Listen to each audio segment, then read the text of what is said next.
Hello दोस्तों, आप सभी का स्वागत है इसके टेक्निकल क्लासेस में। तो चलिए दोस्तों, आज बात करेंगे conductor, insulator and semi conductor की सभी एमसीक्यू को देखेंगे इस वीडियो में। तो आप लोग वीडियो में इन तक जरूर बने रहिएगा।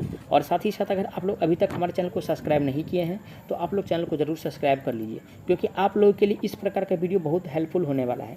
चाहे आप लोग कोई भी गवर्नमेंट एग्जाम का तैयारी कर रहे हैं, चाहे TE2 का तैयारी कर रहे हैं, NPCL का तैयारी कर रहे हैं या बार्क का तैयारी कर रहे हैं, यानी कि कोई भी टेक्निकल एग्जाम हो, आप लोगों के लिए बहुत हेल्पफुल होने वाला है। आज का सबसे पहला प्रश्न से स्टार्ट करते हैं। आज का सबसे पहला प्रश्न जो दिया हुआ है ना, आप लोग स्क्रीन पे ध्यान से देखिएगा। PVC का सही पूर्ण रूप क्या है ना। PVC का फुल फॉर्म पूछ रहा है क्या भाई, किसका, यानी कि PVC का। तो P का मतलब होता है पॉली, क्या होता है भाई, पॉली होता है। और V का मतलब जो होता है विनाइल होता है, VINYL विनाइल होता है। और C का मतलब दोस्तों क्लोराइड होता है, क्या होता है, क्लोराइड होता है, यानी कि पॉली विनाइल क्लोराइड हो गया अगर इसको जोड़ते हैं तो। ए में क्या कह रहा है, पॉली विनाइल कार्बन कह रहा है, तो कार्बन तो होता नहीं, तो पहला ऑप्शन यानी कि फ्लॉप हो गया। चलिए बी पे चलते हैं। बी में दिया है पॉली वार्निश दिया हुआ है, तो चलिए बी भी ऑप्शन फ्लॉप हो गया, क्योंकि विनाइल होता है, पॉली विनाइल क्लोराइड होता है। लास्ट वाला तो ठीक है, शुरू वाला भी ठीक है, लेकिन बीच वाला ये गलत दिया हुआ है, ठीक है। चलिए सी पे चलते हैं। सी में दिया है पॉली विनाइल क्लोराइड, जो कि करेक्ट आंसर जो दिया हुआ है ऑप्शन सी में दिया हुआ है, कि क्योंकि PVC का जो फुल फॉर्म होता है पॉली विनाइल क्लोराइड होता है, ठीक है। तो करेक्ट आंसर जो होगा दोस्तों ऑप्शन इसका सी सही होने वाला है। चलिए आगे बढ़ते हैं। आज का अगला प्रश्न दिया हुआ है, क्वेश्चंस में कह रहा है कि निम्न में कौन विद्युत रोधी है। तो सबसे पहले समझेंगे विद्युत रोधी होता है क्या, है ना। विद्युत रोधी क्या लिखा हुआ है भाई, यानी कि विद्युत रोधी लिखा हुआ है ना। क्या लिखा हुआ है, तो विद्युत रोधी लिखा हुआ है। और विद्युत रोधी का मतलब क्या हुआ, जिससे होकर धारा प्रवाहित न होता हो, है ना। तो देखिए सोना से होकर तो धारा प्रवाहित होता है, साथ ही साथ तांबा से भी होता है, और पित्तल से भी थोड़ी मोड़ी मात्रा में हो जाता है। लेकिन जो नहीं होता है दोस्तों, ये फाइबर से नहीं होता है। फाइबर से होकर अगर धारा प्रवाहित कीजिएगा तो इससे होकर यानी कि धारा प्रवाह नहीं होता है। तो ये जो है विद्युत रोधी पदार्थ है, ठीक है, जो कि ऑप्शन सी में दिया है। करेक्ट आंसर ऑप्शन सी सही हो जाएगा। और रही बात कि सबसे यानी कि अच्छा जो चालक होता है विद्युत का, वो चांदी होता है। क्या होता है भाई, यानी कि चांदी होता है। सबसे अच्छा चालक जो होता है चांदी होता है, ठीक है। उसके बाद जो आता है, क्या आता है, चांदी के बाद जो है नंबर जो आता है दोस्तों, यानी कि तांबा का आता है, ठीक है ना। इसी प्रकार से क्रम है, सोना का भी आता है, उसके बाद एल्युमिनियम का भी आता है, उसके बाद लोहा का आता है। चलिए अगला प्रश्न पर चलते हैं। आज का अगला प्रश्न जो दिया हुआ है क्वेश्चन में कह रहा है, यानी कि LT केबल, है ना। LT केबल का मतलब क्या हुआ, लो ट्रांसमिशन केबल के इंसुलेशन का परीक्षण डैश पर किया जाता है, ठीक है, यानी कि LT का। और LT का जो इंसुलेशन का जो परीक्षण किया जाता है 1100 वोल्ट पे करते हैं। कितना पे करते हैं भाई, 1100 वोल्ट पे करते हैं। ऑप्शन किस में दिया हुआ है, 1100 वोल्ट, तो ऑप्शन ए में जो दिया हुआ है 1100 वोल्ट दिया हुआ है, जो कि करेक्ट आंसर इसका होने वाला है, क्योंकि LT कह रहा है और LT का जो परीक्षण किया जाता है इंसुलेशन का, वो 1100 वोल्ट पे करते हैं, ठीक है। चलिए अगला प्रश्न है, H श्रेणी के विद्युत रोधी या उष्मारोधी का सीमित तापमान है, किसका कह रहा है भाई, यानी H का कह रहा है, ठीक है। इसका एक ट्रिक है, ध्यान आप लोग रखिएगा। Y A E B F और H होता है, और लास्ट में C भी होता है।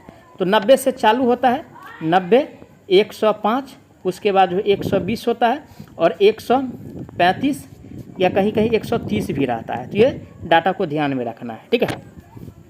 और उसके बाद दोस्तों यानी कि 150 होता है, उसके बाद यानी कि 180 होता है, और C का जो होता है 220 से ऊपर होता है। तो देखिए H वाला पूछ रहा है, और H श्रेणी का जो तापमान है विद्युत रोधी तापमान, वो 180 डिग्री सेल्सियस है, जो कि ऑप्शन बी में दिया हुआ है, ठीक है ना। करेक्ट आंसर ऑप्शन इसका बी सही हो जाएगा। तो इस प्रकार का यानी कि जो ट्रिक अगर याद रखते हैं, जो ये इस प्रकार है, Y ये क्या दिया हुआ है, YAEBFH और उसके बाद यानी कि C, ठीक है। तो अगर इसको ध्यान रखते हैं तो कोई भी डाटा अगर इसमें से पूछा जाएगा, हो सकता है यानी कि F का पूछ दे, हो सकता है Y का पूछ दे, हो सकता है C का पूछ दे, हो सकता है E का पूछ दे, तो आपसे सब क्वेश्चन बन जाएगा, है ना। यानी कि एक तकलीफ को अगर उठाते हैं तो सारा तकलीफ जो है आगे के लिए क्लियर होने वाला है। तो चलिए आगे बढ़ते हैं, अगला प्रश्न पर चलते हैं। आज का अगला प्रश्न जो दिया हुआ है क्वेश्चन में कह रहा है, केबल में कवच वाले किसी तार की उपयोगिता क्या है ना। यानी कि केबल में जो कवच लगाया जाता है, तो तार का जो मेनली उपयोगिता है यांत्रिक मजबूत, यानी कि जो मजबूती होता है वो प्रदान करता है। यानी कि यांत्रिक जो सुरक्षा है, या यांत्रिक यानी कि जो उसका क्षमता है उसको क्या करता है, यानी कि इंक्रीज करता है, यानी कि बढ़ा देता है। ऑप्शन पढ़ते हैं, ए में दिया है वोल्टेज सुरक्षा, तो वोल्टेज से इसका कोई मतलब है नहीं, क्योंकि कवच है भाई, और जब कवच है तो यानी कि उससे जो सुरक्षा मिलने वाला है यांत्रिक सुरक्षा मिलेगा, जो कि ऑप्शन डी में दिया हुआ है। किस में दिया हुआ है, डी में दिया है, तो करेक्ट आंसर ऑप्शन इसका डी सही होने वाला है। चलिए अगला प्रश्न पे चलेंगे, है ना। आज का अगला प्रश्न क्या कह रहा है उस पर बात करते हैं। आज का अगला प्रश्न दिया हुआ है, क्वेश्चंस में दिया हुआ है, कह रहा है कि किसी विद्युत रोधी सामग्री में डैश होना चाहिए, यानी कि विद्युत रोधी सामग्री में क्या होना चाहिए, ठीक है। तो ए में जो दिया हुआ है निम्न पैराविद्युतांक, यानी कि डाइइलेक्ट्रिक का जो वैल्यू कह रहा है डाइइलेक्ट्रिक का, वो कम होना चाहिए, तो कम तो कभी नहीं होगा भाई, यानी कि डाइइलेक्ट्रिक का वैल्यू हमेशा यानी कि ज़्यादा होना चाहिए। तो ये डाटा तो गलत दिया हुआ है, तो चलिए पहला ऑप्शन यानी कि फॉलोअप हो गया। बी पे चलते हैं, कम लागत, ठीक है भाई, कोई भी चाहेगा कि कोई भी यानी कि अच्छा सामान जितना कम हो सके, यानी कि जितना कम हो उतना में खरीदें। बी में कह रहे हैं उच्च पैराविद्युत, तो उच्च पैराविद्युत भी होना चाहिए, और शक्ति का जो है यानी कि शक्ति, और साथ ही साथ यानी कि उच्च यांत्रिक मजबूती भी होना चाहिए, यानी कि सभी गुण होना चाहिए, जो कि करेक्ट आंसर जो होगा दोस्तों ऑप्शन इसका यानी कि बी सही हो जाएगा, क्योंकि विद्युत रोधी के बारे में कह रहा है, और विद्युत रोधी का यानी कि सभी फैक्ट को ये फॉलो कर रहा है, तो इसीलिए यानी कि राइट आंसर जो होने वाला है इसका यानी कि बी सही हो जाएगा। चलिए अगला प्रश्न पे चलते हैं। आज का अगला प्रश्न दिया हुआ है, किसी 11 किलोवोल्ट वाले केबल के लिए वांछित खाई होती है, किसका कह रहा भाई, 11 किलोवोल्ट का कह रहा है, यानी कि 11 किलोवोल्ट का मतलब कितना हुआ, 11,000 हुआ, कितना हुआ भाई, 11,000 हुआ। तो इस समय कन्फ्यूज नहीं होना है, क्योंकि छोटी मोटी बात आप लोगों को याद रखना होगा कोई भी कंपटीशन को फेस करने के लिए। और इस पे यानी कि वांछित खाई जो होता है, यानी कि ऊपर वाला भाग जो होता है, जिसको यानी कि इंसुलेशन कहते हैं, उसका जो मोटाई होता है दोस्तों 0.9 मीटर होता है, ठीक है। कितने, यानी कि 11 किलो वोल्ट की हम बात कर रहे हैं, तो 0.9 मीटर होता है, ठीक है। ऑप्शन किस में दिया है, ए में कह रहा है 2.0 मीटर, तो कोई में होता नहीं है। बी में कह रहा है 1.5 मीटर भी नहीं, 11 किलो वोल्ट भी यूज किया जाता है नहीं, 0.5 मीटर यूज किया जाता है। ये जो यूज किया जाता है दोस्तों 0.9 मीटर यूज किया जाता है, जो कि ऑप्शन डी में दिया है। करेक्ट आंसर ऑप्शन इसका डी सही होने वाला है, क्योंकि डी में जो दिया हुआ है 0.9 मीटर दिया हुआ है।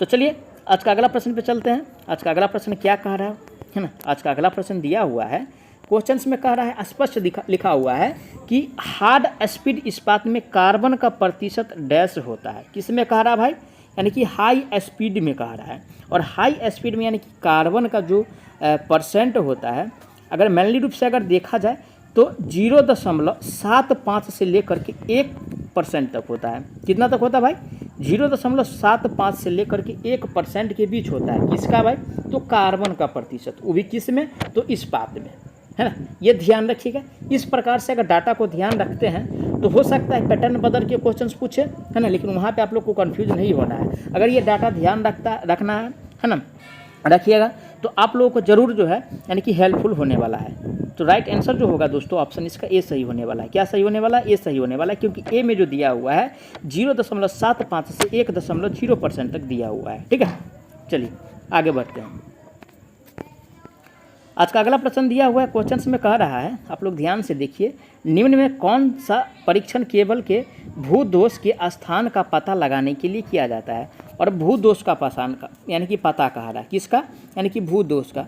और भूदोष जिसको यानी कि अर्थ फॉल्ट कहते हैं, और अर्थ फॉल्ट को पता लगाने के लिए दोस्तों हम मूरे लूप परीक्षण का प्रयोग करते हैं। किसका प्रयोग करते हैं, मूरे लूप परीक्षण का प्रयोग करते हैं। ऑप्शन किस में दिया हुआ है, ए में कह रहा निरंतरता परीक्षण, तो निरंतरता परीक्षण का प्रयोग नहीं किया जाता है, नहीं लघु परिपथ परीक्षण का प्रयोग किया जाता है। ये जो प्रयोग किया जाता है मूरे लूप परीक्षण का प्रयोग किया जाता है, जो कि ऑप्शन सी में दिया है। करेक्ट आंसर ऑप्शन इसका सी सही होने वाला है। और आप लोगों से एक विनती है, प्लीज़ आप लोगों के लिए हम इतना मेहनत करते हैं, किसी प्रकार से टाइम को मैनेज करके आप लोगों तक वीडियो पहुंचाते हैं, तो आप लोगों का भी कुछ फ़र्ज बनता है। आप लोग वीडियो को ज़रूर शेयर कीजिएगा, चैनल को ज़रूर सपोर्ट कीजिए, जितना हो सके, जितना ज़्यादा से ज़्यादा हो सके उतना सब्सक्राइब ज़रूर कीजिएगा, ठीक है। चलिए अगला प्रश्न पे चलते हैं।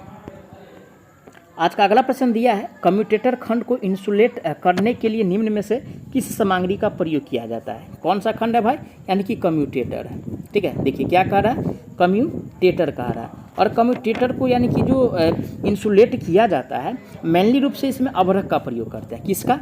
अभ्रक का प्रयोग करते हैं, ठीक है, यानी कि माइका का प्रयोग करते हैं। अभ्रक यानी कि माइका का प्रयोग करते हैं। ऑप्शन किस में दिया हुआ है? अभ्रक इंसुलेशन, तो ऑप्शन ए में दिया हुआ है, जो कि राइट आंसर ऑप्शन इसका ए सही होने वाला है। जबकि बी में दिया है कपड़ा, तो कपड़ा का प्रयोग तो नहीं करते हैं भाई, है ना, कपड़ा का प्रयोग इंसुलेशन के रूप में नहीं किया जाता है, और नहीं फाइबर पेपर का प्रयोग करते हैं इंसुलेशन के रूप में, लेकिन वार्निश का प्रयोग किया जाता है इंसुलेशन के रूप में। और इसका प्रयोग कहाँ करते हैं? यानी कि वाइंडिंग में इसका प्रयोग किया जाता है, वार्निश का उपयोग किया जाता है फैन वाइंडिंग वगैरह में, ठीक है। चलिए अगला प्रश्न दिया हुआ है आज का, क्वेश्चंस में कह रहा है चीनी मिट्टी एक डैश है। क्या कह रहा है भाई? यानी कि चीनी मिट्टी कह रहा है। और चीनी मिट्टी दोस्तों यानी कि विसंवाहक है। क्या है भाई? यानी कि विसंवाहक है। विसंवाहक का मतलब क्या हुआ? जिससे होकर यानी कि धारा का प्रवाह नहीं होता हो, जिससे होकर यानी कि धारा का यानी कि प्रवाह जो है दोस्तों नहीं होता हो, उससे विसंवाहक कहेंगे, ठीक है। ऑप्शन किस में दिया हुआ है विसंवाहक? ऑप्शन सी में दिया हुआ है, जो कि राइट आंसर ऑप्शन इसका सी सही होने वाला है, क्योंकि सी में दिया हुआ है विसंवाहक। और सेमीकंडक्टर क्या होता है? तो चालक से यानी कि थोड़ा कम और कुचालक से यानी कि थोड़ा ज़्यादा, यानी कि थोड़ा मोड़ा, यानी कि जो जिसमें यानी कि सप्लाई होता हो, यानी कि जो धारा प्रवाह का गुण हो, उससे सेमीकंडक्टर कहते हैं।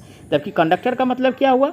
जिससे होकर धारा आसानी से प्रवाहित हो, है ना, उसको क्या कहेंगे भाई? कंडक्टर कहेंगे। तो ये सब ध्यान रखिएगा, तो आप लोग समझ सकते हैं यानी कि एक क्वेश्चन से यानी कि 3-3 4-4 क्वेश्चन बन रहा है, तो आप लोगों के लिए कितना महत्वपूर्ण है ना। चलिए आज का अगला प्रश्न दिया हुआ है, क्वेश्चंस में कह रहा है कि निम्न में से किसका प्रयोग केबल को यांत्रिक सुरक्षा प्रदान करने के लिए किया जाता है। और दोस्तों जब ये यांत्रिक सुरक्षा जब प्रदान की बात है, तो यानी कि कवचित तार का प्रयोग करेंगे। किसका प्रयोग करेंगे भाई? यानी कि कवचित तार का प्रयोग करेंगे ना, कवचित तार का प्रयोग करने वाले हैं। पीवीसी का प्रयोग तो करेंगे, लेकिन यांत्रिक सुरक्षा के लिए नहीं करते हैं। और अकॉर्डिंग टू ऑप्शन के हिसाब से देखा जाए तो न रबर का प्रयोग करते हैं, ना यानी कि कपड़ा का प्रयोग करते हैं, लेकिन कवचित तार का जो प्रयोग करते हैं इसका प्रयोग किया जाता है। ये छोटे छोटे जो है यानी कि जालीदार प्रकार की होती है कवचित तार, है ना। ये जो है इसके ऊपर अगर कोई केबल के ऊपर अगर चढ़ा दिया जाता है तो यानी कि यांत्रिक मजबूती काफ़ी यानी कि बढ़ जाता है, ठीक है। तो इसीलिए इसका प्रयोग किया जाता है कवचित के रूप में। तो करेक्ट आंसर जो होगा दोस्तों ऑप्शन इसका डी सही होने वाला है। चलिए आगे बढ़ते हैं।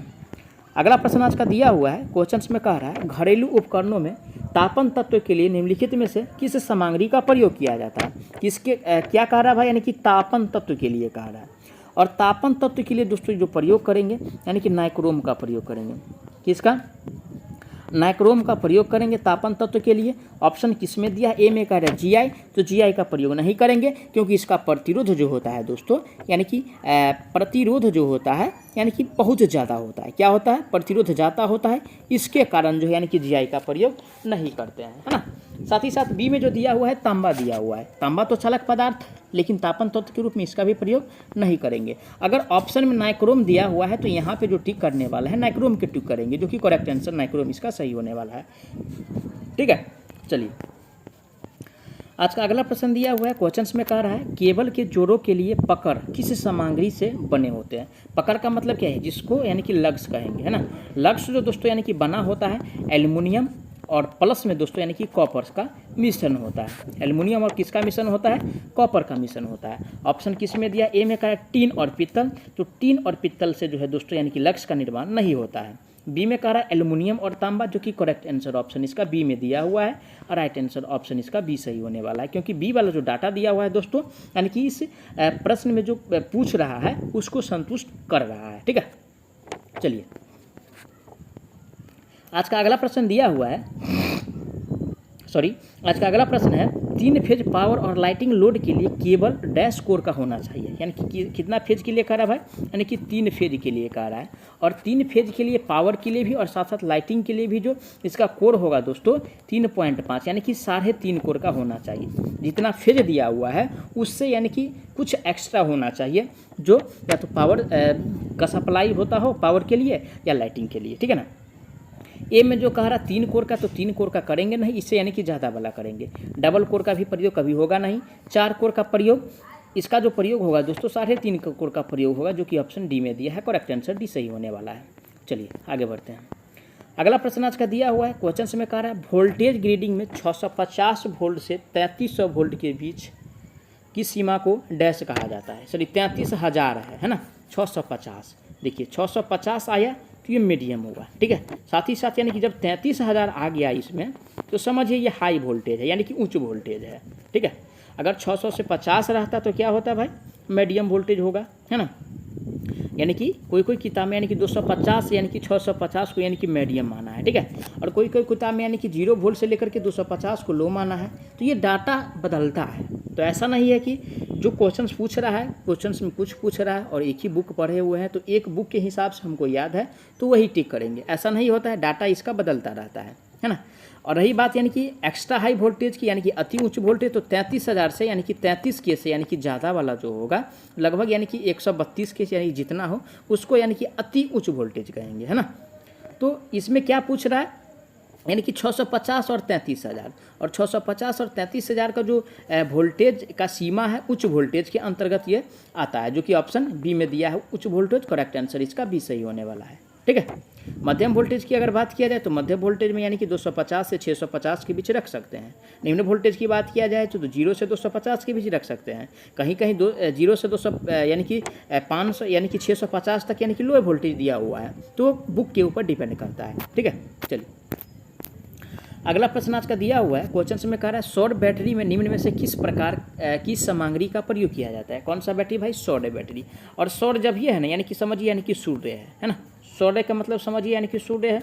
और इस बैटरी में दोस्तों यानी कि जो प्रयोग किया जाता है यानी कि सेमी कंडक्टर का प्रयोग करते हैं। किसका प्रयोग करते हैं भाई, यानी कि सेमी कंडक्टर का प्रयोग करते हैं। किसका, सेमी कंडक्टर का प्रयोग करते हैं। ऑप्शन किस में दिया हुआ है, सेमी कंडक्टर। तो ऑप्शन जो दिया हुआ है दोस्तों डी में दिया हुआ है semi conductor. Right answer option इसका डी सही होने वाला है, क्योंकि डी में दिया है सेमी कंडक्टर। और ए में जो दिया है कार्बन कंडक्टर, तो कार्बन कंडक्टर का प्रयोग करते नहीं है, ना चांदी कंडक्टर का प्रयोग किया जाता है। सबसे ज़्यादा चलकता किसका होता है भाई, यानी कि सबसे ज़्यादा चलकता जो होता है यानी कि चांदी का होता है। किसका होता है, चांदी का होता है, जो कि ऑप्शन सी में दिया हुआ है। चलिए आगे बढ़ते हैं। अगला प्रश्न क्या कह रहा है उस पर भी बात कर लेते हैं, है ना। आज दोस्तों यानी कि लगभग 50 क्वेश्चंस के आसपास कराऊंगा, तो आप लोग वीडियो में इन तक जरूर बने रहिएगा। अगला प्रश्न है विद्युत रोधन पदार्थ के संसेचन का उद्देश्य क्या है। संसेचन, है ना, संसेचन। तो दोस्तों यानी कि इसका जो उद्देश्य होता है यानी कि वायु कोटरिका को यानी कि तेल से भरना। क्या होता है भाई, यानी कि वायु कोटरिका जो होता है उसको क्या करना, यानी कि वायु कोटरिका को जो है यानी कि तेल से भरना। किससे भरना, तेल से यानी कि भरना। ऑप्शन किस में दिया हुआ है, तो ऑप्शन ए में दिया है वायु कोटरिका को तेल से भरना, जो कि ऑप्शन राइट होने वाला है, ठीक है। चलिए अगला प्रश्न आज का दिया हुआ है कि पीवीसी तारों का प्रयोग डैश के लिए किया जाता है। किसका कह रहा है, यानी कि पी, वी और सी का। इसका फुल फॉर्म की बात कर ले तो पी का मतलब पॉली होता है, बी का मतलब विनाइल होता है, सी का मतलब क्लोराइड होता है, ठीक है। और इसका जो प्रयोग किया जाता है निम्न वोल्टेज में भी करते हैं, ठीक है, निम्न वोल्टेज में भी करते हैं और मध्यम वोल्टेज भी करते हैं।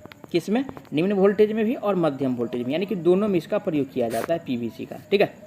तो ऑप्शन किस में दिया है, ए में कह रहा है उच्च वोल्टेज। तो उच्च वोल्टेज में यानी कि पीवीसी का प्रयोग करते नहीं है। क्या कह रहा है, बी में केवल मध्य वोल्टेज। तो मध्य वोल्टेज में तो करते हैं लेकिन केवल मध्य में नहीं, लो में भी किया जाता है। तो ना केवल मध्य वाला होगा ना केवल लो वाला होगा। ये जो डाटा होने वाला है दोस्तों निम्न वोल्टेज और मध्य वोल्टेज दोनों होने वाला है, जो कि ऑप्शन डी में दिया है। तो इसीलिए करेक्ट आंसर जो होगा ऑप्शन इसका डी सही हो जाएगा, ठीक है। चलिए आगे बढ़ते हैं। आज का अगला प्रश्न दिया है, क्वेश्चन में कह रहा है डैश तारों का उपयोग जो बिजली के बड़े ब्लॉकों के संचरण और वितरण में किया जाता है। किसमें कहा बोलते हैं कि संचरण में।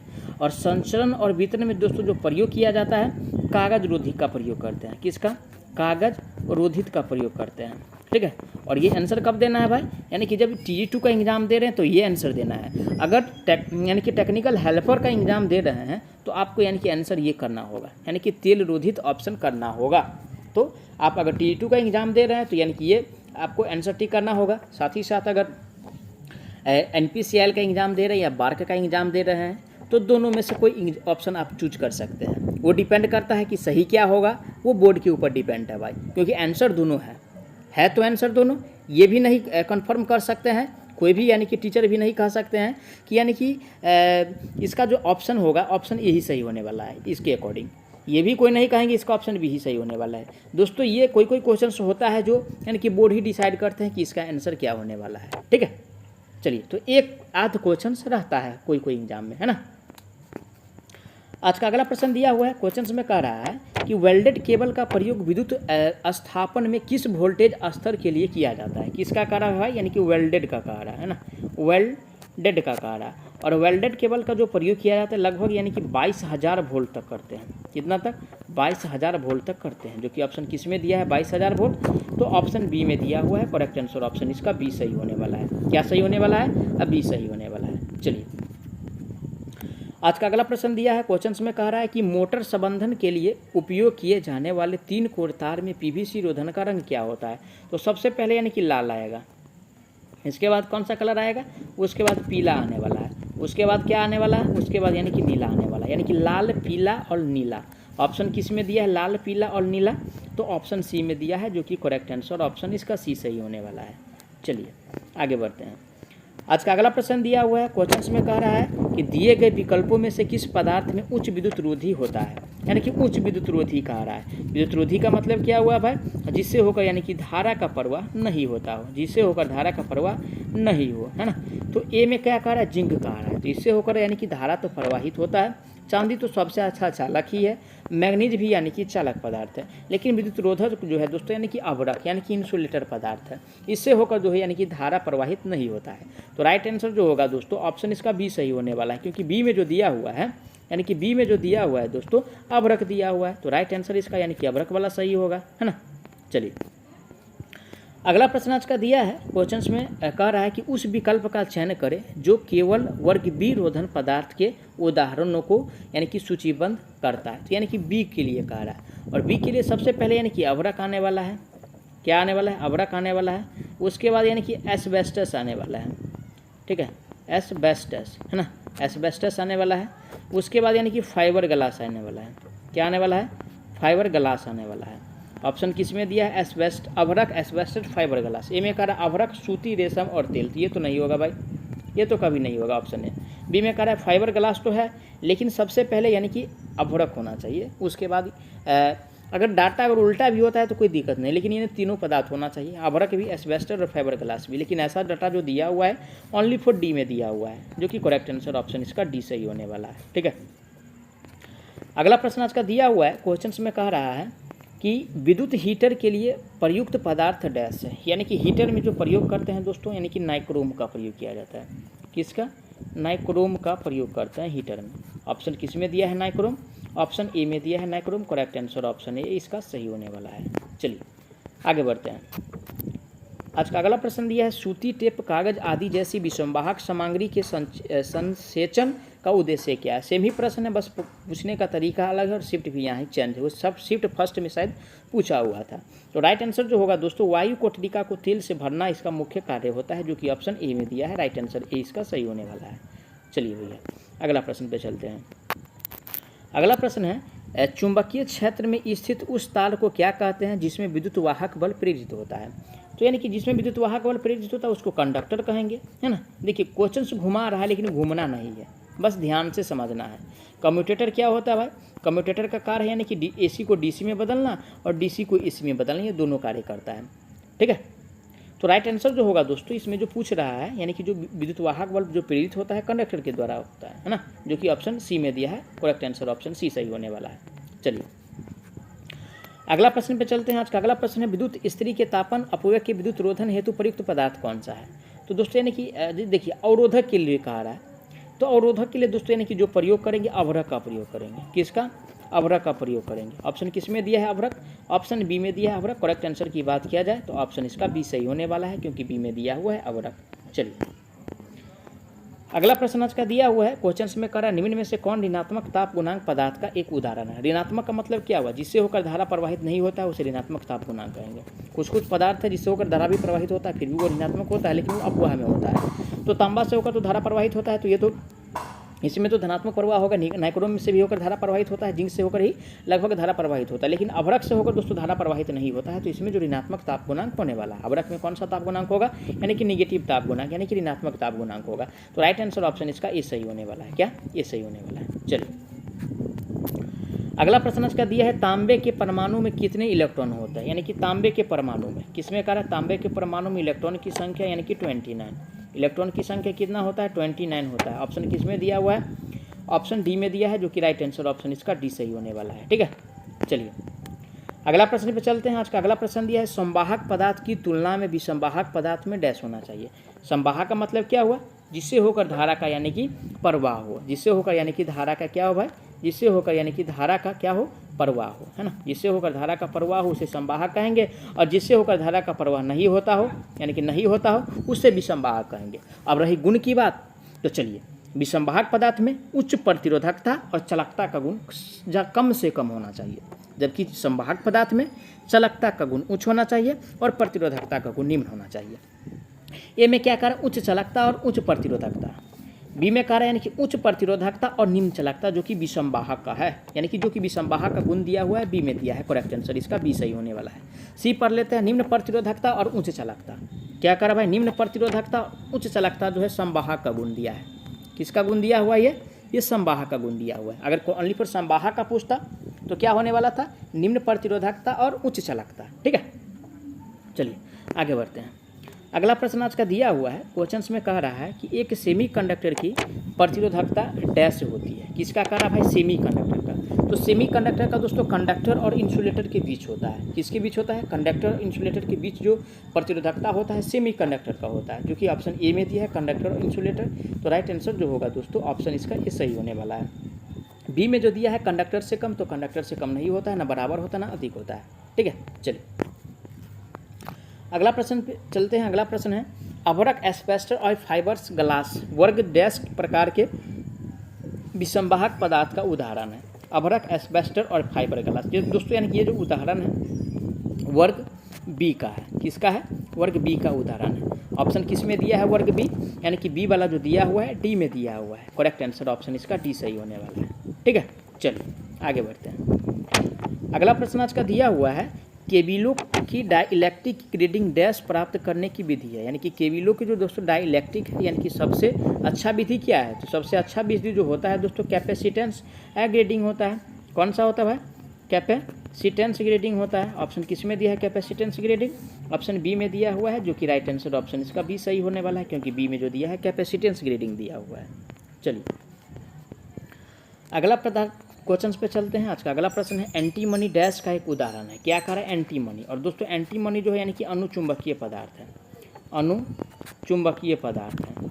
ऑप्शन किस में दिया है, अनुचुंबकीय पदार्थ, तो ऑप्शन बी में दिया है एंटीमनी जो अनुचुंबकीय पदार्थ है। तो राइट आंसर इसका भी सही होने वाला है। रोधक पदार्थ का मतलब क्या हुआ, जिससे होकर धारा का प्रवाह नहीं होता, उसे रोधक प्रवाह यानी कि पदार्थ कहते हैं। ठीक है, चलिए अगला प्रश्न आज का दिया हुआ है, क्वेश्चन में कह रहा है कि निम्नलिखित में से कौन सा विद्युत का चालक नहीं है। एल्यूमिनियम ये भी चालक है, सिल्वर भी चालक है, कॉपर भी चालक है।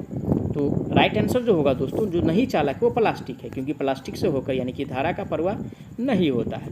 रही बात कि सबसे अच्छा जो चालकता है अकॉर्डिंग टू ऑप्शन के हिसाब से देखा जाए तो सिल्वर का होता है, यानी कि सिल्वर का होता है। ऑप्शन किस में दिया है, सिल्वर, तो ऑप्शन बी में दिया है सिल्वर, जो कि राइट आंसर ऑप्शन इसका बी सही होने वाला है। बी में दिया हुआ है सिल्वर। चलिए अगला प्रश्न पे चलते हैं।